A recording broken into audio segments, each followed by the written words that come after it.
Le ministre de la Santé français dit ce matin se préparer à une possible épidémie. On voit que chez nos voisins italiens, une centaine de cas ont été recensés. Il y a eu 2 morts ces derniers jours. Il y a des mesures de confinement qui ont été prises. Qu'est-ce qu'on peut faire? Qu'est-ce que doit faire la France, Marine Le Pen, pour se prémunir? Est-ce qu'il faut aller, par exemple, jusqu'à interdire les vols, les interactions avec l'Italie pour éviter que le virus ne vienne encore plus fort? Il aurait déjà fallu peut-être suspendre les vols en provenance de Chine, et depuis des semaines. Je l'avais réclamé, seul Air France a suspendu ses vols, sauf qu'en réalité, Air China et d'autres compagnies continuent à atterrir en France. Vous voyez, au moment où on se parle, là, il y a un avion qui décolle à 13h30 de Pékin et qui atterrira à 17h45 à Paris. Donc vous demandez aujourd'hui à nouveau l'interdiction des vols? Moi j'aimerais bien qu'on m'explique quelle est la cohérence qui consiste à faire revenir des Français de Chine pour les mettre en confinement, en quarantaine, et dans le même temps, laisser tous les jours des avions en provenance de Chine atterrir sans aucun contrôle sur le territoire national. Ça déjà, c'est pas cohérent. Deuxièmement, je pense qu'on n'a pas tiré les leçons du SRAS, de la crise du SRAS. Aujourd'hui, on a une législation qui est très faible. Il y a un vague texte qui indique qu'on peut mettre les gens en quarantaine, mais la réalité, c'est que si vous échappez à la quarantaine, eh bien, c'est 38 € d'amende. Bon. Deuxièmement, il n'y a pas d'obligation de soins à part pour la tuberculose en France.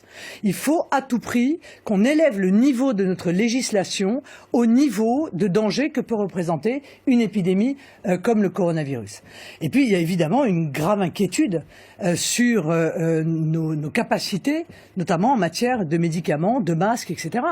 On touche là du doigt, permettez-moi, mais j'ai souvent dit que la mondialisation sauvage, le modèle économique de la globalisation sauvage et de l'ultralibéralisme et des accords de libre-échange était en réalité un géant au pied d'argile.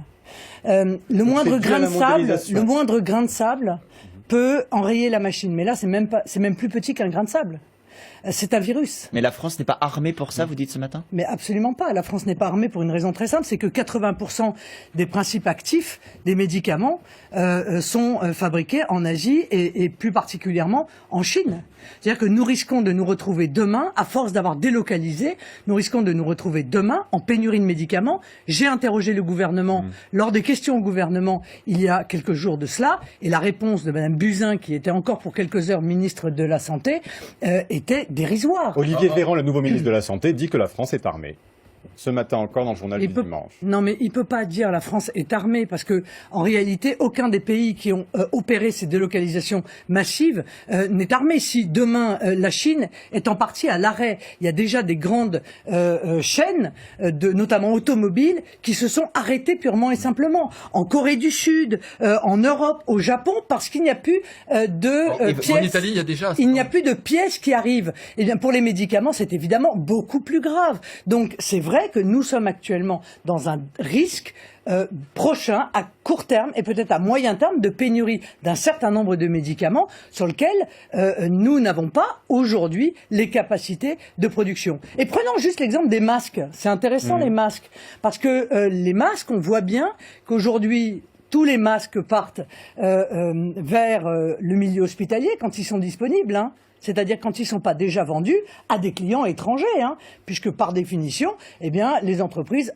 vendent au plus offrant. Vous pensez qu'il y a un risque de pénurie en France de masques? On est, oui, probablement, d'ici peu de temps, les chirurgiens dentistes vont se retrouver avec des difficultés d'approvisionnement, des industries qui ont besoin de masques de protection vont se retrouver en difficulté d'approvisionnement. Mais c'est toute la chaîne, si vous voulez, encore une fois, ce que je voudrais faire comprendre à ceux qui nous écoutent, c'est que c'est tout le modèle, en réalité, économique mondial qui est en train de démontrer sa fragilité.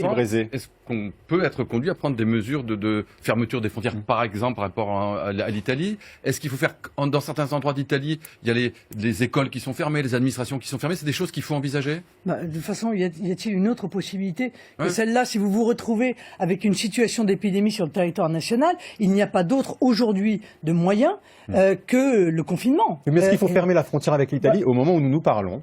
Écoutez, moi je pense qu'en tout cas, il faut qu'il y ait des contrôles. de l'intérêt des frontières. Ces frontières qui étaient considérées comme obsolètes, eh bien les frontières en réalité sont des éléments de protection. Et or on a voulu jeter cela par-dessus l'épaule aujourd'hui ou demain. On s'apercevra qu'il faut peut-être effectivement qu'il puisse y avoir des contrôles aux frontières, même si encore une fois ce virus a ceci de très inquiétant, c'est que en réalité il est semble-t-il contagieux pendant la période d'incubation, c'est-à-dire et qu'en plus il y a des gens qui sont asymptomatiques. Voilà, on peut être touché sans avoir de symptômes. Oui, c'est vrai, tout cela est inquiétant, mais moi j'aimerais quand même que dans ces cas-là, pourquoi le gouvernement systématiquement les premières prises de parole sont toujours des prises de parole qui atténuent la difficulté. C'est rien, c'est comme une grippe. Ont minimisé. Il y a beaucoup plus de morts de la grippe que de cela. Ça n'est pas une grippe. Donc un gouvernement doit pouvoir prévoir. Et moi je préfère qu'un gouvernement en fasse plus, peut-être même qu'il en fasse trop plutôt qu'il n'en fasse pas assez. Et là ils n'en font pas assez. Le gouvernement n'en fait pas assez selon vous? Non, ne serait-ce que, encore une fois, en permettant les vols de continuer à atterrir. L'OMS a minimisé le risque? Au départ, oui. Ouais. Au départ, oui, ils ont clairement minimisé le risque. Et puis aujourd'hui, leurs propos sont, c'est vrai, assez inquiétants, puisque l'OMS dit qu'on est face là à l'ennemi public numéro 1, si je puis me permettre. Marine Le Pen, qu'on soit clair, est-ce que vous demandez donc l'interdiction, l'arrêt des vols en provenance de Chine? Vous nous dites, est-ce que vous demandez solennellement au gouvernement de fermer la frontière avec l'Italie? Pour l'instant, l'Italie a mis en place des mesures de confinement. Donc, à partir du moment où ces mesures de confinement sont sérieusement mises en œuvre et respectées, il n'y a pas de raison éventuellement de fermer la frontière. Mais peut-être que ce sera nécessaire si l'épidémie, évidemment, est hors contrôle en Italie. Alors, autre sujet d'actualité, c'est bien sûr le salon de l'agriculture qui s'est ouvert hier avec la visite très longue du président de la République et des négociations qui ont achoppé sur la politique agricole commune. Adrien Gindre. L'ouverture, c'était donc hier, l'échec avant-hier. Le président de la République a expliqué que les conditions n'avaient pas pu être réunies avec les autres dirigeants européens pour préserver la PAC dans le budget européen puisqu'il n'y avait pas d'accord. Est-ce que vous, Marine Le Pen, vous souhaitez que la PAC soit préservée? Est-ce que vous êtes pour, tout simplement, l'existence et le maintien d'une politique agricole commune européenne? Si vous voulez, en l'état, elle existe. Moi, je me souviens, pendant la campagne présidentielle, on nous avait expliqué que c'était Marine Le Pen qui souhaitait la fin des subventions pour les agriculteurs. Ce qui était d'ailleurs un mensonge éhonté. Vous parliez de politique agricole française, La Marine Le Pen, réalité, à l'époque. c'est que c'est sous Emmanuel Macron que la PAC va baisser dans des proportions qui sont extrêmement importantes. Donc c'est maintenant qu'Emmanuel Macron doit faire preuve de fermeté à l'égard de ses partenaires. C'est ce qu'il a fait jeudi et vendredi, non? Oui, enfin, le problème c'est que c'est un peu la présidence de la parole, Emmanuel Macron. Il y a beaucoup de verbes, il y a beaucoup de promesses, il y a beaucoup de fermeté dans les mots, mais bien souvent dans les actes derrière, c'est une véritable catastrophe. Et c'est le laxisme absolument total. Qu'est-ce qu'il faut faire aujourd'hui? Il faut évidemment s'opposer au transfert du budget de la PAC vers d'autres politiques, puisque c'est ce qui est prévu.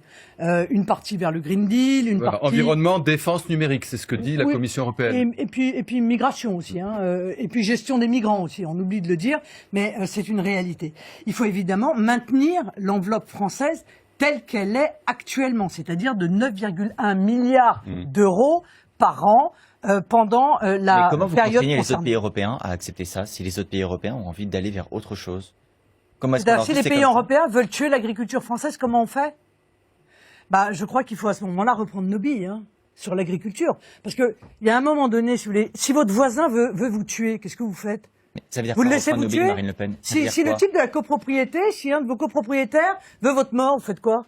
Vous vous défendez et vous dites c'est pas possible, alors je vais peut-être... C'est-à-dire quoi? C'est-à-dire qu'on arrête de verser notre part au budget européen? C'est-à-dire qu'on garde notre part et on la redistribue directement à nos propres agriculteurs. Mais au-delà de ça, la première des vraies questions qu'il faut se poser, c'est est-ce qu'il faut continuer à laisser l'agriculture dans les accords de libre-échange? Parce que aujourd'hui, enfin plutôt il y a 10 jours, le Parlement européen a à nouveau voté un nouvel accord de libre-échange avec le Vietnam, qui vient se surajouter au CETA, au Mercosur, qui n'a pas été écarté, qui est encore en négociation, à l'accord de libre-échange avec l'Australie, avec la Nouvelle-Zélande. Tous ces éléments-là étant des éléments qui vont purement et simplement tuer notre agriculture. Donc il faut à tout prix maintenant qu'on porte une exigence que l'agriculture, la nourriture n'est pas un bien comme un autre et que par conséquent, elle doit sortir des accords de libre-échange. Aujourd'hui, notre agriculture, elle est très exportatrice. L'excédent de l'agroalimentaire, ça va être 8 milliards et l'agriculture aussi. Donc si on fait ça, un certain nombre d'agriculteurs ne pourront plus exporter leur production. Alors on fait quoi pour cela? Mais absolument pas. On transforme les accords de libre-échange en accords bilatéraux entre pays. Et ainsi, on peut préserver des domaines qui sont des domaines fragilisés, sensibles ou stratégiques sur notre territoire. Parce que le modèle, Monsieur Brézé, qu'on est en train de mettre en œuvre, vous savez ce qui va avoir comme conséquence? Eh bien, cette merveilleuse nourriture française, qui est de haute qualité, qui est la plus sûre du monde probablement, eh bien, elle sera réservée aux riches Chinois qui pourront se la payer.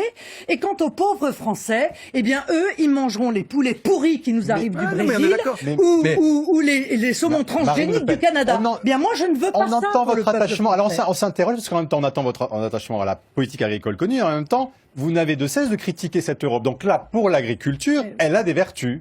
Mais monsieur, pardon, elle fait absolument l'inverse de ce qu'il faut faire. Mais si c'était pas le cas, nos agriculteurs seraient très contents. Pourquoi nos agriculteurs sont si mécontents d'après vous? Parce que ce sont des râleurs? Non.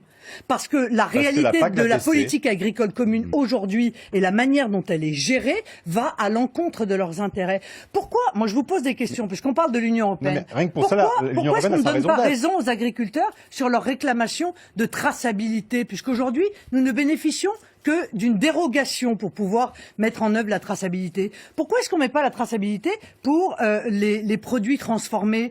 Pourquoi est-ce que on continue à importer des productions qu'on n'a pas le droit de produire en France? C'est-à-dire des productions qui ne respectent pas les mêmes normes, très exigeantes. Lesquelles, Marine Le Pen, quelle interdiction?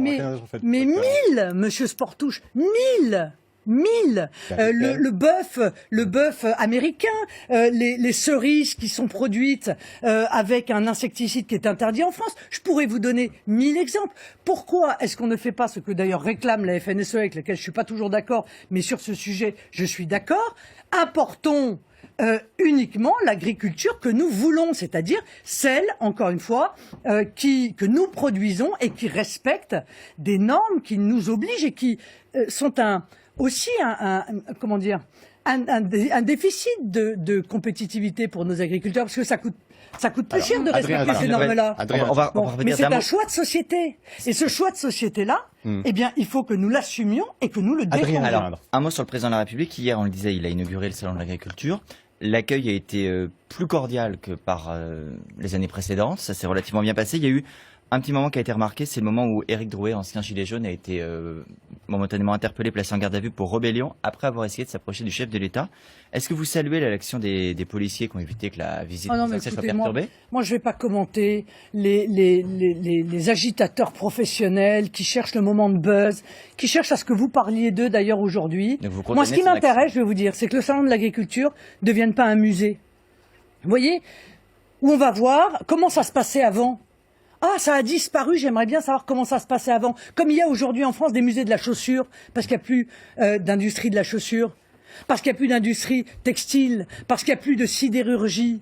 Moi, ce que je vois, c'est que l'agriculture française a un avenir extraordinaire pour peu que l'État stratège la défende. Oui. Parce que le monde est de plus en plus, comporte de plus en plus d'humains. Et que ceux-ci ont besoin de se nourrir, ils ont besoin de sécurité, ils ont besoin de qualité, et nous avons les capacités de faire une grande agriculture, une puissance que nous étions et que nous ne sommes plus. Voilà, les agriculteurs, il y en a 10 fois moins aujourd'hui qu'il y en avait après la Seconde Guerre mondiale. Un mot sur le glyphosate. Le président de la République a reconnu que ce serait très compliqué d'arriver à mettre en œuvre l'interdiction. Vous en pensez quoi? Il faut revenir sur l'interdiction du glyphosate? J'en pense que le président de la République devrait tourner sa langue dans sa bouche 7 fois avant de faire des promesses qu'il n'est pas capable de tenir.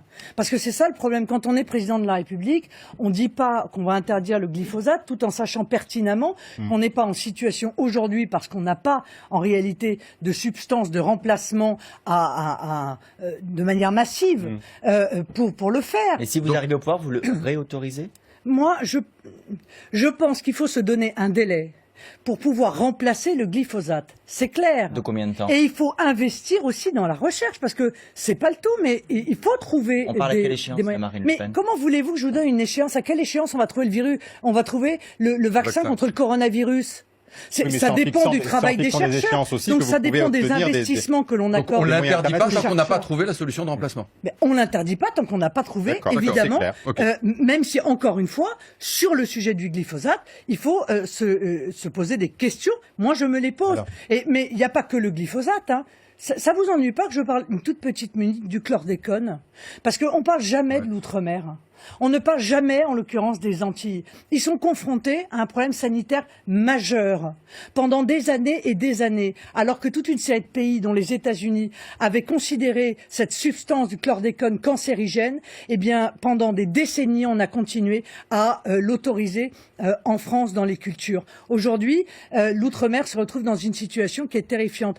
Il faut un grand plan d'aide. J'ai pas l'impression, encore une fois, que face à cet enjeu, pourtant il aime bien se peindre en vert, mais j'ai pas l'impression que M. Macron soit à la hauteur de l'enjeu pour nos Antilles. Alors, puisqu'on parle agriculture, il y a aussi une polémique qui a ressurgi cette semaine, c'est les celle de polémiques. l'abattage rituel. Celle de l'abattage vrai. rituel. C'est pas une puisque- polémique. C'est une vraie question. Alors, vous allez C'est une nous vraie dire, question. une polémique. Alors, vous Ouais. rectifiez, bien sûr, Alexis Brézé a raison. Et c'est après la enfin, un abattoir qui a été révélé, dont les méthodes ont été révélées par L214, en estimant, L214, cette association de protection du bien-être animal, que les choses n'étaient pas faites dans les règles de l'art. Est-ce que vous, Marine Le Pen, vous êtes pour la fin de l'abattage rituel? C'est une des méthodes qui est utilisée dans cet abattoir de Dordogne.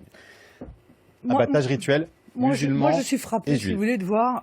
Je suis frappé d'avoir vu le président de la République aller hier au sein de l'agriculture en disant que c'était honteux que les agriculteurs soient attaqués dans leurs méthodes, etc.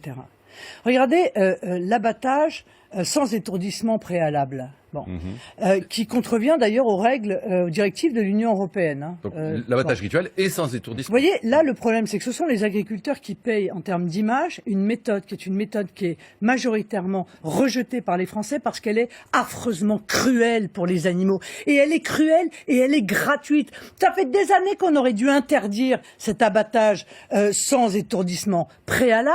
Pourquoi est-ce qu'on ne le fait pas? Et ce sont les agriculteurs qui payent, du coup, alors qu'ils n'y sont Alors, qu'est-ce que strictement vous faites? pour rien. Vous importez cette vous On importez, du coup interdit, comme d'autres pays l'ont fait, Oui. il est interdit La Belgique. sur le territoire français d'abattre des animaux sans les étourdir préalablement, parce que ça crée ce qu'a montré cette vidéo, mais qui est dans le cas dans des centaines d'abattoirs en France, hein, puisque c'est devenu majoritaire Mais c'est comme aussi méthode. une filière pour les agriculteurs. Est-ce que du coup, vous Mais de allez quelle filière vous me imprimer- parlez, Non, mais à ce moment-là, ça ferait une perte quand même Mais pour les pourquoi agriculteurs. Qu'est-ce que vous faites Mais pour non, avoir mais non, Attendez, monsieur je vous pose la question. Est-ce que cette viande qui ne sera pas abattue en France de manière rituelle, est-ce que du coup vous l'importez? En Belgique, c'est ce qui se passe. Ils Eh importent. ben très bien. Non, mais Eh bien voilà, c'est très donc bien. c'est une perte pour les agriculteurs. C'est très bien. Il faut le faire. D'autant que je tiens à vous dire quand même qu'en matière de traçabilité et de respect des consommateurs, comment on sait comment est abattue la viande? Vous le savez, vous, quand vous allez au supermarché faire vos courses? Vous savez si le steak, il a été abattu en faisant souffrir l'animal ou pas? Est-ce que vous le savez?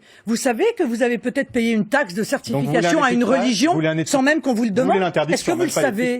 Non, vous le savez pas. Eh bien, tout ça m'apparaît tout à fait contraire, encore une fois, à nos valeurs, à nos choix de société. Donc, sur ce sujet, mon positionnement est très clair. Mais j'ai pas compris, Madame Le Pen. Et il est, On importera donc. Et il est, permettez-moi, très ancien. Mais on importera donc, je reprends la question de Benjamin Oui. Portouche, on importera de la viande venue d'hier. Oui, s'il faut, oui. Ok, c'est l'heure de la question en plus. Le grand jury, la question en plus. Bonjour Madame Le Pen. Samuel Hérault, porte-parole de l'association L214 Éthique et Animaux. Madame, on vous entend régulièrement dénoncer la souffrance des animaux pour demander l'interdiction de l'abattage sans étourdissement.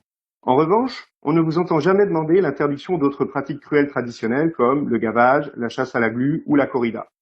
Je vous remercie Madame pour votre réponse. Alors, qu'en est-il, Marine Le Pen, pour la corrida? Parce Par que, exemple. encore une fois, moi, en ce qui me concerne, à titre personnel, je ne vais pas à la corrida. J'ai réclamé d'ailleurs que ce spectacle soit interdit aux mineurs, parce que je le trouve violent.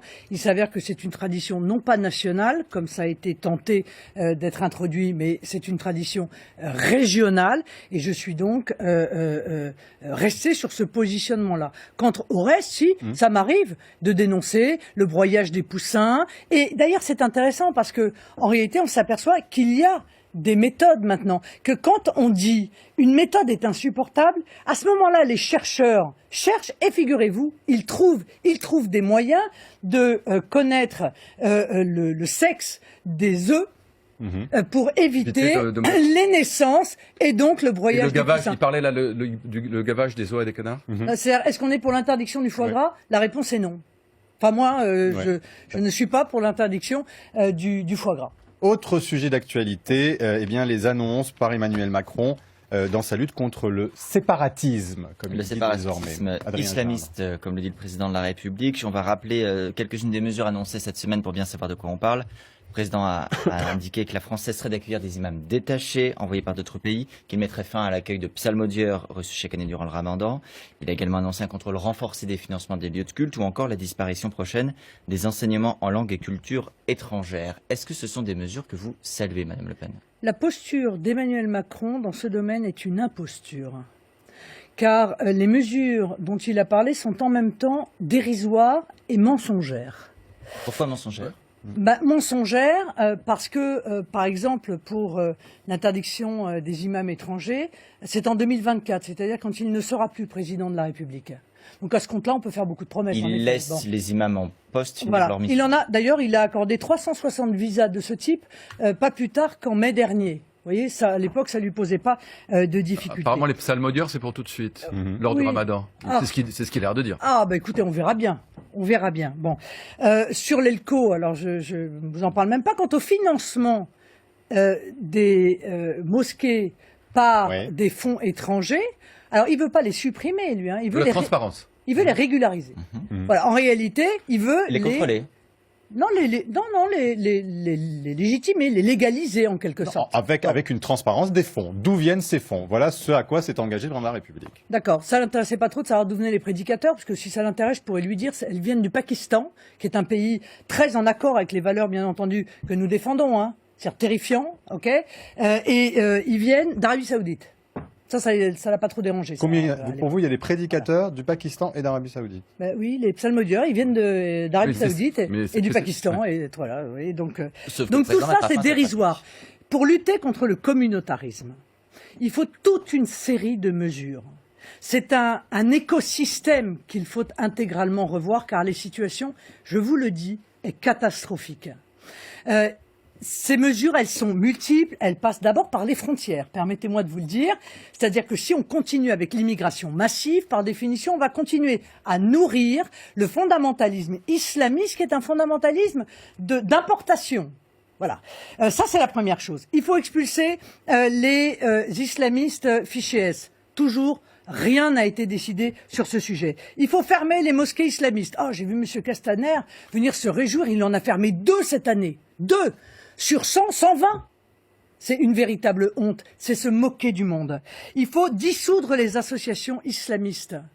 Il faut à nouveau que ce soit le préfet qui donne les agréments pour les associations sportives, ce qui était le cas avant, pour pouvoir vérifier que ce ne sont pas en réalité des associations sportives où se déroule il y a toujours du une bataille. prosélytisme Les 100 à 120 islamiste. mosquées salafistes, d'où vient ce chiffre, Marine Le Pen? Du ministère de l'Intérieur, M. Sport. Pour vous, c'est un chiffre qui est donné par le ministère de l'Intérieur. Donc ils ne C'est font pour pas, moi, pour donc tout le ils monde, ne font pas, donc ils ne font pas leur travail. Ils détectent, mais ils ne ferment pas. Ils ne font pas leur travail. Il faut déchoir de la nationalité ceux qui ont été condamnés pour terrorisme ou ceux qui font l'apologie du terrorisme. Il faut, qu'est-ce que vous entendez, il faut Madame Le Pen, surveiller, il faut vérifier, notamment le profil de ceux qui sont embauchés dans la fonction publique et également dans la fonction publique territoriale, Vous dites ce quoi, qui n'est pardon? pas le cas Vous dites aujourd'hui. qu'Emmanuel Macron ne veut pas vraiment lutter contre le communautarisme Non. ou le séparatisme? Non, mais ni lui, ni celui qui l'a précédé, ni celui qui était encore avant. Ils ont Et tous pourquoi? parlé de cela et ils n'ont jamais rien fait Et sur ce pourquoi est-ce sujet. qu'il aurait intérêt à ne rien faire, comme vous dites? Mais parce qu'il faut du courage. Monsieur Gindre, il faut du courage pour s'attaquer à tout ça. Il faut du courage pour dénoncer les maires qui font des compromissions quotidiennement. Mais parce qu'ils ont peur, s'il y en a du courage, c'est qu'il y a une avec crainte, les Marine Le Pen. fondamentalistes Non, mais il y a une islamistes. crainte de Parce leur que c'est part. difficile pour le président de la République d'aller sur ce sujet quand son Premier ministre a inauguré une mosquée qui a été construite, une mosquée de l'UOIF, c'est-à-dire des frères musulmans, qui a été construite sur un terrain donné par la municipalité du Havre et qui a été financée par 200 000 € en provenance provenance du Qatar. C'est compliqué pour le président de la République d'être face à ces incohérences, face à ces Mais parce que le contradictions. gouvernement a peur, c'est ça. Enfin, quand vous dites qu'il faut du courage, c'est qu'ils ont peur d'influence salafiste. Ils se retrouvent face à un ennemi qu'ils ne veulent pas combattre. Je pense qu'ils n'ont... Vous voulez le fond de ma pensée? Je pense qu'ils n'aiment pas assez les Français pour s'ériger et les protéger des dangers épouvantables que représente le développement du fondamentalisme islamiste dans notre pays. C'est presque, vous parlez pas d'un crime de haute trahison, Marine Le Pen. Vous avez dit que vous vouliez pas de financement étranger, pas de financement public. Qu'est-ce que vous dites d'une taxe halal qui permettrait aux fidèles musulmans de financer leur mosquée? Mais c'est leur problème. Donc vous n'êtes pas contre ça? Mais non, mais c'est pas à l'État de faire ça. Enfin, écoutez, je vous rappelle quand même la loi de 1905. La République ne reconnaît, ne salarie, ne subventionne aucun culte. Ce serait bien d'ailleurs de rappeler ça aux maires et aux préfets pour qu'ils protègent les maires qui, eux, sont de bonne foi. Bon, il faut quand même rappeler cela. Et moi, je l'ai proposé il y a longtemps, j'ai réclamé la mise sous tutelle d'ailleurs des municipalités qui s'étaient compromis avec le fondamentalisme islamiste. Vous avez vu que Monsieur Lagarde a été attrapé aux pattes par un livre sur des faits que l'on connaît depuis très longtemps. Est-ce que, par exemple, les LR ont indiqué qu'ils ne passeraient plus d'accords électoraux au municipal avec l'UDI à la suite de ces révélations qui sont très graves? Non. Mais Marine Le Pen, quand si vous arrivez au pouvoir, beaucoup de mots et peu de... Si vous arrivez au pouvoir, est-ce que vous empêcherez que d'autres mosquées soient construites? Dites-nous exactement, est-ce qu'il y aura toujours des terrains qui pourront être accordés par les municipalités à la construction de mosquées? Dans quelles conditions? Mais, monsieur, la question n'est pas là. La question, c'est que les municipalités n'ont pas le droit de mettre à disposition gratuitement, de donner ou d'accorder des baux amphithéotiques pour construire des mosquées. C'est contraire à la loi de 1905. Donc elles sont toutes en illégalité. Beaucoup l'ont fait. Donc oui, est-ce que vous reviendriez là-dessus? Toutes celles qui l'ont fait sont dans l'illégalité. Est-ce que vous reviendriez là-dessus, Marine Le Pen? C'est-à-dire vous levez les baux amphithéotiques, du coup ça veut dire qu'il y a beaucoup de mosquées, et pas que des mosquées, des synagogues également, qui devront, qui ne seront plus légales. Qui devront payer un loyer. Donc vous ferez payer. D'accord. Donc... Le problème, si vous voulez, c'est que, encore une fois, on a trop accepté dans ce domaine. Mais ça n'est que la partie émergée de l'iceberg. Car, pour être tout à fait honnête, une grande partie du tissu social est aujourd'hui entre les mains des islamistes. Et pour vous, il y a une forme de connivence de l'État? C'est ce que vous nous dites. On a l'impression que vous nous parlez d'une forme de connivence. Très rapidement, on arrive à la pause. Mais oui, du gouvernement Macron oui. Et d'Emmanuel Macron. Écoutez, quand M. Emmanuel Macron vient nous dire « je vais lutter contre le séparatisme en m'appuyant sur le CFCM », mais c'est un gag. Est-ce que c'est un gag? C'est-à-dire qu'il va s'appuyer sur une structure dont le délégué général, M. Sécry, nous a expliqué il y a quelques jours que si la jeune Mila de 16 ans était menacée de viol et d'égorgement, c'était en gros bien fait pour elle, elle l'avait bien cherché. Il va s'appuyer sur M. Sécry qui en 2017 nous avait dit mais l'assimilation c'est épouvantable, si vous vous assimilez, disait-il. Non, je vous termine la phrase, elle vaut le coup, elle vaut le déplacement. Il avait dit si vous vous assimilez, vous devenez moins que rien, vous devenez un Français.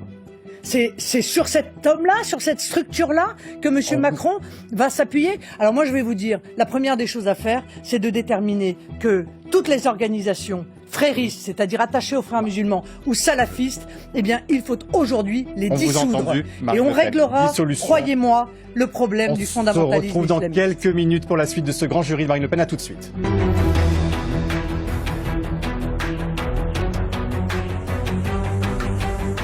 Suite du grand jury RTL Le Figaro LCI. Invitée aujourd'hui, la présidente du Rassemblement national, Marine Le Pen. Le débat est dirigé par Benjamin Sportouche. Avec à mes côtés Adrien Jeanne de TF1 LCI et Alexis Brézé du Figaro qui vous pose la première question de cette seconde partie. Sur la réforme des retraites qui est en ce moment en discussion à l'Assemblée, il y a des dizaines de milliers d'amendements qui sont déposés principalement par la France Insoumise et par les communistes. Et on sent que le gouvernement, pour répondre à ça, va utiliser l'article 49.3 de la Constitution. Est-ce que ça vous choque ou est-ce que vous dites, après tout, c'est prévu par les institutions et on peut l'utiliser? Ça me choque parce que, si vous voulez, déjà ils nous ont refusé le référendum sur la réforme des retraites et maintenant ils voudraient nous refuser le débat en réalité. Qu'est-ce qui et on peut en parler pendant des semaines et des semaines.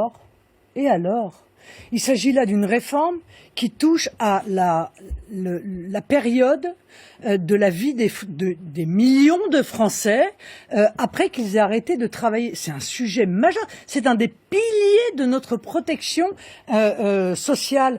Et on peut pas se donner quelques semaines donc, pour en mais dans discuter. tous ces amendements, vous voyez bien qu'il y en a on change juste une virgule, un mot, une lettre et donc en fait c'est fait pour faire de l'obstruction. Oui, mais en pour un réalité, grand nombre d'entre eux. oui, mais en réalité, non, parce que vous vous apercevez que au soutien des amendements, il y a quand même des vrais sujets de fond qui sont posés et qui sont des sujets incroyablement importants. Parce qu'au moment où on se parle, le cœur nucléaire, si je puis me permettre, de la réforme, qui est un cœur fou en fait, reste. Cette réforme dont on nous avait vendu qu'elle serait simple est un foutoir et une opacité totale. Il devait être universel. En réalité, on voit se multiplier le retour des régimes spécifiques, c'est-à-dire des régimes spéciaux. Le dernier en date étant celui des salariés de la Banque de France. Ça devait être juste. C'est une succession de mensonges. Parce qu'il y a des mensonges très lourds qui ont été exprimés dans cette réforme. Quand le Premier ministre avait dit que la revalorisation du point s'effectuerait sur sur les salaires. Les salaires Oui, mais enfin sur les salaires, c'est donc sur les salaires du privé, c'est à peu près 3,5% de revalorisation. C'est quand même beaucoup. Et là aujourd'hui, on vient nous inventer un revenu moyen par tête qui n'existe pas. Enfin, tout est une succession de mensonges dans ce dossier. Je ne parle même pas de la retraite à 1 000 € qu'on a survendu, que le gouvernement a survendu, pour qu'après Emmanuel Macron, devant les députés, que le dise gouvernement que de toute renonce façon, finalement. Vous il pensez n'aura que pas le les gouvernement peut moyens. encore renoncer? Je pense qu'il peut renoncer. J'espère qu'il va renoncer. Mais ce que je souhaite surtout, c'est qu'il mette en œuvre un référendum. Écoutez, c'est un sujet sur lequel les Français doivent pouvoir s'exprimer. Ils doivent pouvoir dire s'ils sont d'accord ou pas d'accord. J'ai été effondré d'entendre la porte-parole du gouvernement venir nous expliquer qu'il faudrait faire 65 référendums différents. Non mais sur quelle planète vit-elle? La réalité, c'est que le gouvernement propose une réforme. Eh bien, il soumet dans sa globalité la réforme aux Français. Alors, Les Adrien Français Jean. disent oui ou Adrien les Le Pen. Français disent non. Adrien Jean. Comme la Constitution en 2005. Adrien Jean. On voit que dans cette question de réforme des retraites, il y a aussi toute une dimension du financement qui est extrêmement compliquée. C'est Vous, moins qu'on puisse dire. vous, si je ne dis pas de bêtises, vous êtes pour une retraite que l'on pourrait prendre après 40 annuités. Oui. Dans ce cas-là, puisqu'il y a un vrai enjeu financier, comment est-ce qu'on finance la retraite des Français s'ils partent en retraite après 40 annuités? Est-ce qu'on augmente les cotisations? Est-ce qu'on baisse les pensions? Où est-ce qu'on trouve cet argent? Puisque ça voudrait dire partir à la retraite plus tôt qu'aujourd'hui. C'est le triangle des Bermudes du MEDEF, là, dont ils veulent absolument pas qu'on sorte. Non, il y a d'autres. Expliquez-nous. Il y a d'autres moyens. C'est d'abord de créer de l'emploi. Parce que figurez-vous que ce qui finance notre système de retraite, ce sont les C'est cotisations des exactement ce que fait salariés. Emmanuel Macron avec Moins un taux il y chômage a qui de diminue. salariés, c'est-à-dire plus il y a de chômage, et en réalité, moins il y a de recettes pour l'État. On arrête, par exemple, le travail détaché. Parce qu'il y a aujourd'hui, au moment où je vous parle dans notre pays, il y a 500 000 contrats qui ne cotisent pas à notre système de retraite, mais qui cotisent dans leur pays d'origine. C'est autant de recettes que nous perdons. Bon, il faut aussi faire des économies sur les gigantesques fraudes dont les Français sont victimes. Je ferai d'ici quelques semaines un livre blanc sur les fraudes. Je peux vous dire que quand vous passez de la fraude à l'importation alimentaire, à la fraude sociale avec les 2,4 millions de cartes vitales en circulation active qui ne correspondent à personne, aux ententes de la grande distribution et des grands groupes multinationaux, avec tout ça, vous avez très sincèrement de quoi dégager, non pas des milliards, des dizaines de Donc vous milliards resterez qui sur sont la, volés vous resterez chaque sur la année aux retraite à Français. 60 ans, possiblement, si on atteint 40 annuités. Ce qui aujourd'hui ne peut se faire qu'avant 62 ans. C'est bien ça, Marine C'est Le Pen. exactement ça. Les 40 annuités, et à partir du moment où vous avez vos 40 annuités, vous pouvez partir à 60 ans. Et vous avez C'est chiffré le effectivement surcoût budgétaire notre ou pas? proposition. Est-ce que Nous l'avions fait pendant la campagne présidentielle. Ça n'est pas une nouveauté, cette proposition. De combien est-il ce surcoût? Écoutez, de mémoire, je peux pas vous dire. Je me souviens plus du montant, mais tout ça a été sur encore une fois, sur les éléments de chiffrage que nous avions donnés, qui étaient à l'équilibre d'ailleurs pendant l'élection présidentielle. Mais même s'il y avait un déficit, Monsieur Sportouche, moi je voudrais dire ça parce que c'est important. Même s'il y avait un déficit, parce qu'on parle de 8 milliards de déficit par an en 2025, eh bien il faut l'assumer. Moi je pense que là aussi c'est un choix de société. Comment vivent nos aînés ? Est-ce qu'ils doivent devenir pauvres parce qu'il faut absolument respecter une règle budgétaire que par ailleurs on n'exige pas dans d'autres domaines? Eh bien, s'il faut faire un effort et s'il faut qu'il y ait un déficit pour que nos retraités ne soient pas pauvres, alors moi je pense que la société française fera ce choix-là.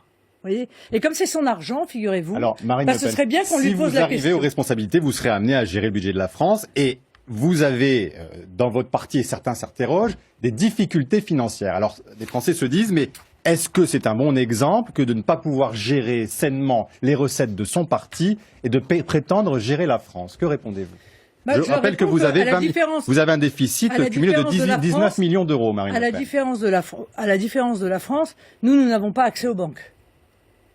Ce qui change tout. Et certes, nous avons des difficultés financières, mais qui sont la conséquence de l'injustice totale dont nous sommes victimes. Et parce qu'il faut forcément emprunter pour bien gérer? Bien sûr, il faut emprunter pour pouvoir faire des campagnes, Monsieur Jean, pour pouvoir en être remboursé. Sauf que les intérêts que vous empruntez à une banque, ils vous sont remboursés par l'État.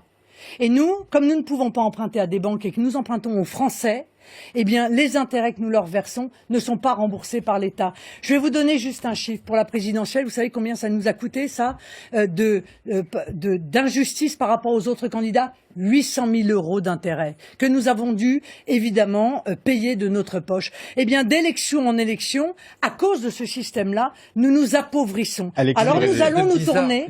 Vous êtes un parti en croissance, on le voit dans les résultats électoraux, et vous en êtes contente. Et normalement, vous avez plus de contributions, vous avez plus de financement public, vous avez plus d'élus, de contributions des élus, plus de cotisations. Comment vous faites toujours plus de recettes à faire plus de déficit? Il y a un truc qui est pas compréhensible. Mais Monsieur Brézet, vous nous parlez de nos 6 députés? Il n'y a pas que les députés. Il y a une partie du financement qui est attachée aux voix. Est-ce que vous nous parlez? Parce que moi, j'aimerais bien. Donc, on va expliquer aux Français qui nous écoutent. 5 millions de les subventions publiques sont coupées en deux. Une partie, c'est le nombre de voix que vous faites. Oui, d'accord. Et l'autre partie, c'est le nombre d'élus. Enfin, le nombre de députés. Et comme nous sommes victimes du scandale du mode de scrutin qui fait que premier parti de France, nous avons 6 députés en tout et pour tout pour défendre les millions de Français qui votent pour nous, eh bien, nous sommes amputés de la moitié des subventions des autres mouvements. Donc, nous sommes un parti pauvre, mais je vais vous dire, c'est notre fierté. Ça ne nous dérange pas de le dire. Nous sommes un parti pauvre. Monsieur Macron et Monsieur Édouard Philippe s'étaient engagés et ont fait voter une loi à la demande de Monsieur Bayrou pour créer une banque de la démocratie. Eh bien, cette banque de la démocratie, elle a été votée et elle a été immédiatement mise à la corbeille. Voilà. C'est un scandale et c'est véritablement volontaire. Est-ce que vous devriez pas gêner faire les mouvements des économies aussi dans votre gestion? Vous-même, vous touchez un salaire en complément, Marine Le Pen, de votre indemnité parlementaire. Non, je ne touche pas de salaire. Non. Vous ne touchez pas de salaire? Non, je touche des remboursements de frais, monsieur. De 60 000 euros par an à peu près, c'est ça qui est... Donc, est-ce que ça, vous pouvez faire un effort pour les finances de votre parti? Oui, monsieur, très honnêtement, si je suis à ce niveau de remboursement de frais, c'est que j'ai des frais en tant que présidente de mon mouvement. Et ce que je voudrais pas, voyez-vous, c'est qu'on m'explique que je viole la loi parce que je fais des déjeuners et que je prends ça sur mon IRFM de député, que je paye mes déplacements avec mon IRFM de député alors que le déplacement se fait comme présidente. Donc oui, je sépare bien et j'en suis fière et je respecte la loi pour ça. Je sépare bien mes activités de présidente du mouvement qui sont payées par le mouvement et mes activités de députée qui sont payées par mon IRFM. Il y a un risque que le Rassemblement national se retrouve en cessation de paiement? Il y a un risque financier de faillite du parti? Non, je ne le crois pas.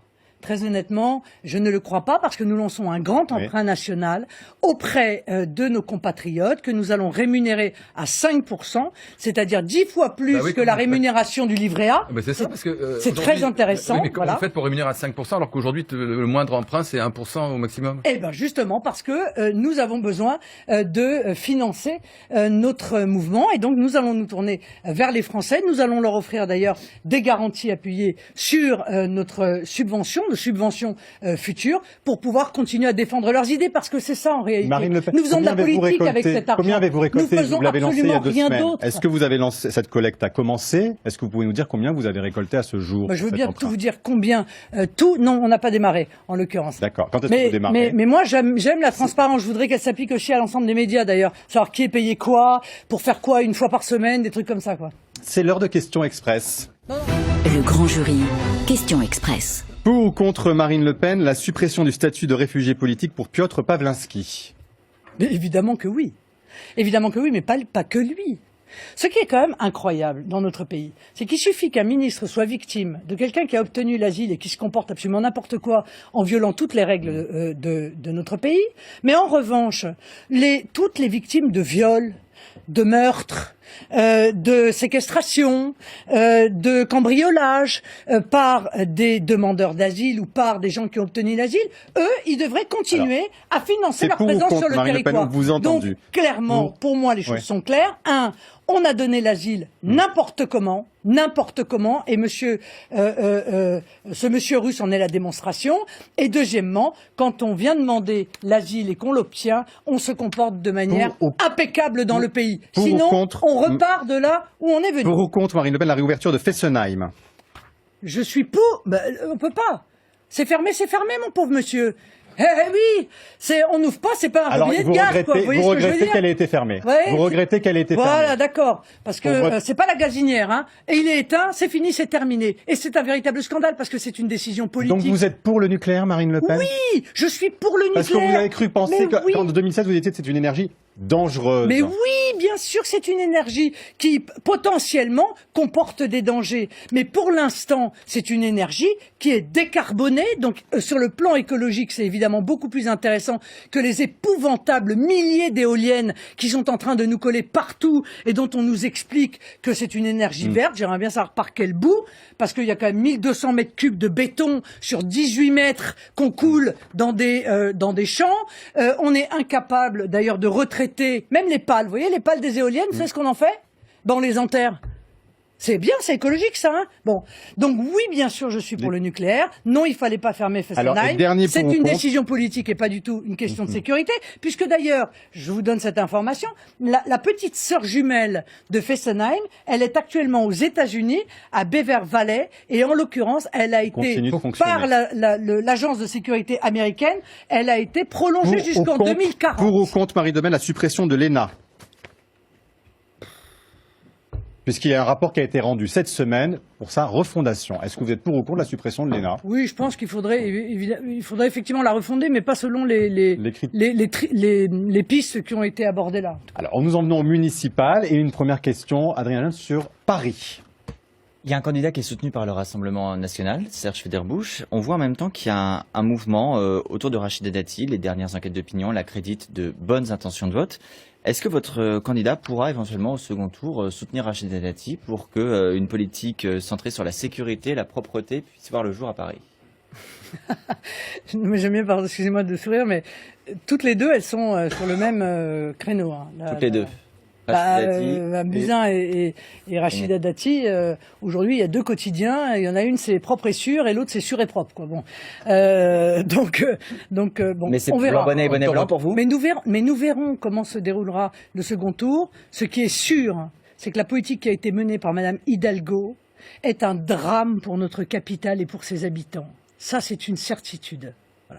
Est-ce que, Marine Le Pen, concernant Perpignan, puisque c'est l'une des villes que vous visez au municipal, Louis Alliot part sans étiquette Rassemblement national. Est-ce que cela doit, à l'avenir, devenir une règle? Est-ce que vous-même, en 2022, vous partirez sans étiquette Rassemblement national? Bon alors, Monsieur Sportouche, une élection présidentielle et une élection municipale, ça n'a strictement rien à voir. Parce qu'une élection municipale, ça peut être une élection de parti, l'élection présidentielle ne l'est jamais. En l'occurrence, on dit souvent qu'il donc c'est un candidat. Vous pouvez avoir une étiquette, il n'y a pas d'étiquette.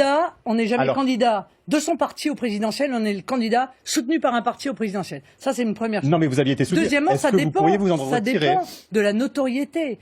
Louis Alliot, si vous voulez, c'est la bouteille de coca sans l'étiquette, quoi. C'est-à-dire que même sans l'étiquette, vous la reconnaissez quand même, quoi. Il est membre du bureau exécutif, depuis de très nombreuses années. Donc, il a des responsabilités très importantes au sein du mouvement. Il fait une grande liste de rassemblements, comme l'avait fait Jacques Perrat, d'ailleurs, à Nice, hein, à l'époque. Il avait gagné. Donc, c'est assez différent. En tout cas, on ne peut pas. C'est pas parce que l'étiquette RN est encore trop lourd à porter. obligatoirement C'est pas pour reproduire. ça. C'est pas parce que l'étiquette RN est encore trop lourd à porter pour des scrutins de proximité. Mais pas du tout, puisque vous avez énormément de villes aujourd'hui où il y a des candidats Rassemblement National ou soutenus par le Rassemblement National. Et figurez-vous, on vient même nous demander notre soutien. Donc oui, il y a même des candidats qui viennent de quitter les majorités LR, par exemple, qui viennent nous demander le soutien du Rassemblement National. C'est qu'a priori, ça rapporte des voix. Donc quand il n'y aura même. plus de front républicain, Marine Le Pen. Les choses évoluent à ce point-là. Oh, j'irai peut-être pas jusque-là, parce que un certain nombre se sont encore fait harakiri aux dernières régionales, notamment le Parti socialiste, pour nous empêcher de gagner des régions. Donc ils tenteront peut-être de le faire. La vraie question n'est pas là.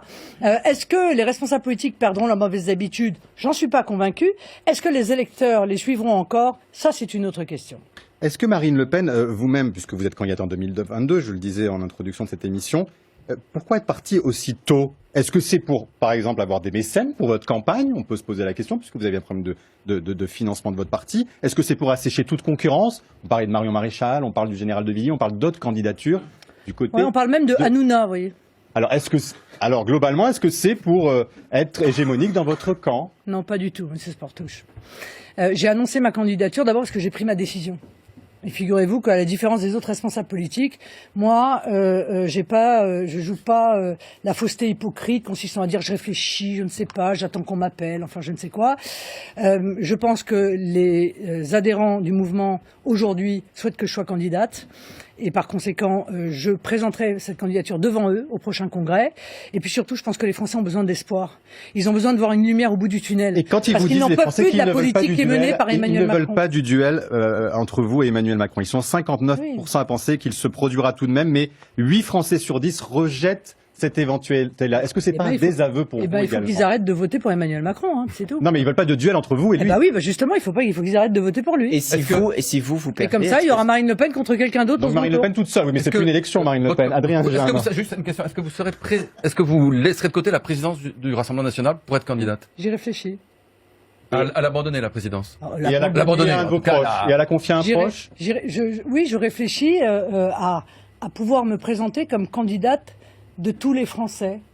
En étant évidemment soutenu par mon mouvement. Et si vous perdez en 2022, que vous n'êtes pas élu président de la République, est-ce que ce sera votre dernière campagne? C'est le temps de l'obsolescence programmée. C'est la question. Vous cherchez à jeter les candidats après chaque élection. Puisque vous êtes transparente et que vous voulez être honnête, Marine Le Pen, vous dites je suis honnête face aux Français. Je ne sais pas, monsieur, je ne sais pas. Ça dépendra de ce que souhaitent les adhérents de mon mouvement. Car voyez-vous, il y a une démocratie interne dans notre mouvement. Ce sont les adhérents qui choisissent le candidat à la présidentielle, puisque nous ne passons pas par des primaires dont nous voyons que... Vous pouvez leur dire en toute honnêteté, voilà, c'est ma dernière campagne et si je suis en échec, il faudra que vous trouviez quelqu'un d'autre. Est-ce que ça, c'est une option? Mais tout est une option, Monsieur Sportouche. On est à 2 ans et demi de cette élection. Vous le disiez vous-même. Tout est une option. Mais en l'occurrence, si vous voulez, ce sont les adhérents qui, de toute façon, auront peut-être le dernier mot. Donc ça veut dire que vous vous représenteriez devant eux en cas d'échec. Nous verrons. Moi, je vais vous dire, au moment où je vous parle aujourd'hui, je pense que nous avons des grandes chances de pouvoir appliquer nos idées, car j'ai de grandes chances d'être présidente de la République. Voilà. Parce que je pense que les Français en ont soupé de la situation. Je pense qu'ils ont compris maintenant qu'il faut arrêter avec l'ultralibéralisme, la concurrence déloyale, l'immigration de masse, l'insécurité, le laxisme, le n'importe quoi, l'entre-soi de nos élites, la finance internationale. Il faut arrêter avec tout cela. Et donc, je pense que beaucoup sont prêts aujourd'hui à tenter une autre politique, une alternative à la politique menée par Emmanuel Macron. C'est l'heure de questions nettes. Le grand jury. Question nette. Bonjour Marie-Pierre Haddad. Bonjour à tous, bonjour Marine Le Pen. Bonjour. Alors plusieurs responsables politiques durant cette semaine ont demandé la fin de l'anonymat sur les réseaux sociaux. Donc vous en doutez, ça a eu un fort écho sur Twitter et sur Facebook. Et vous-même, selon plusieurs articles de presse, vous auriez un compte Twitter anonyme qui s'appellerait Anne Lalanne. Anne, votre deuxième prénom, Lalanne, le prénom de jeune fille de votre mère. Et on peut notamment y lire des tweets sur l'actualité, des messages contre le gouvernement et beaucoup de messages de soutien au Rassemblement national. Vous avez nié à plusieurs reprises être derrière ce compte anonyme. Est-ce que vous confirmez, puisque tout porterait à croire que c'est vous, est-ce que vous confirmez que vous êtes derrière ce compte? Ça n'a pas duré longtemps, la protection de la vie privée, pour finir. C'était une indignation qui s'est arrêtée au bout de quelques heures. Moi, je suis. C'est votre C'est Moi, c'est je vous suis- alors. je ne suis Si pas c'est pour votre la- vie privée, c'est bien que Non, c'est mais bon. je ne suis pas pour la suppression de l'anonymat. Ah, donc c'est Voilà, votre clair. compte, Moi, Marine Le Pen. en revanche, je suis frappée et très inquiète de voir que les responsables politiques prennent n'importe quelle excuse, et notamment l'affaire Griveaux, dans lequel juste absolument personne n'était anonyme, pour essayer à chaque fois de censurer les réseaux sociaux, de censurer les nets, de limiter la propagation des C'est idées. une erreur Voilà. de faire l'anonymat Je- sur les réseaux sociaux. Mais c'est totalement une erreur. Mais c'est- pourquoi avoir un compte mais d'ailleurs, c'est anonyme, pas Marine Le anonyme Pen un compte, c'est pas vrai. Non, mais pour- Si demain, Bah- si demain. Mais Anne Lalanne, c'est pas, Mais- c'est Non, pas mais votre monsieur nom. Sportouche, Dites-nous, est-ce que non, mais- pourquoi est-il nécessaire que vous ayez un Mais deuxième pourquoi il est compte nécessaire que vous preniez la parole de votre Mais collègue je vous- mais non, mais qui faisait j'insiste. son boulot très bien? Mais je vous Mais pose c'est la ça question, aussi, parce vous que voyez. j'aimerais bien qu'on ait Voilà, la réponse alors, sur Anne bon, parce que Lalanne. si vous voulez qu'on parle de sexisme, on peut en parler, mais laissez-la parler. Écoutez, on Non, est mais- côte à côte et on fait notre travail Non, non, de mais manière d'accord, mais conjointe. croyez-moi, Une elle est équipe. parfaitement capable Une équipe, de poser exactement. ses questions toute seule. Si vous commettez une injure sur les réseaux sociaux, on peut très bien lever votre anonymat, vous portez plainte contre un compte, la police recherche qui est le responsable du compte et il le trouve, croyez-moi. Pour vous, ça suffit. Il le trouve. Et ça suffit largement. Parce que, encore une fois, la liberté d'expression nécessite que les idées se véhiculent, transitent, s'échangent, et tout ce qui vise, comme le fait la loi Avia d'ailleurs, à limiter, à censurer la parole est catastrophique. Au passage, Madame Avia, qui a fait voter une la loi contre les République en contenus haineux et qui trouve très bien un tweet de Monsieur Sopo, le président de SOS Racisme, qui, en parlant d'un responsable du Rassemblement national français d'origine égyptienne, dit que le traité de chameau, c'est une injure contre les chameaux. Elle trouve ça très bien, Madame Avia, vous voyez. Eh bien, moi, ça, je trouve ça Une haineux. question, Marie-Pierre Haddad. Oui, dans l'actualité, il y a aussi eu la candidature de Pénélope Fillon qui est sur une liste pour les élections municipales dans la Sarthe. Et tout ça alors que commence demain son procès dans l'affaire des emplois présumés fictifs. Est-ce que vous trouvez qu'il y a une contradiction selon vous? Ou est-ce qu'au contraire, ça vous dérange par exemple qu'elle soit engagée en politique ou pas? Moi, je crois à la présomption d'innocence, madame. C'est un des grands principes, une des Est-ce qu'elle peut grandes faire campagne valeurs. alors que demain, C'est son une procès des va se grandes valeurs de la France, la présomption d'innocence. Ça peut nous déranger, vous pouvez avoir un avis sur sa culpabilité ou pas, ça s'appelle la présomption d'innocence. Et par conséquent, elle peut se présenter aux élections municipales et elle pourra même l'être si elle est condamnée, tant qu'elle n'a pas été définitivement condamnée à une inéligibilité. Merci Marine Le Pen, c'était votre grand jury. Merci à tous de nous avoir suivis. Très belle semaine, à la semaine prochaine.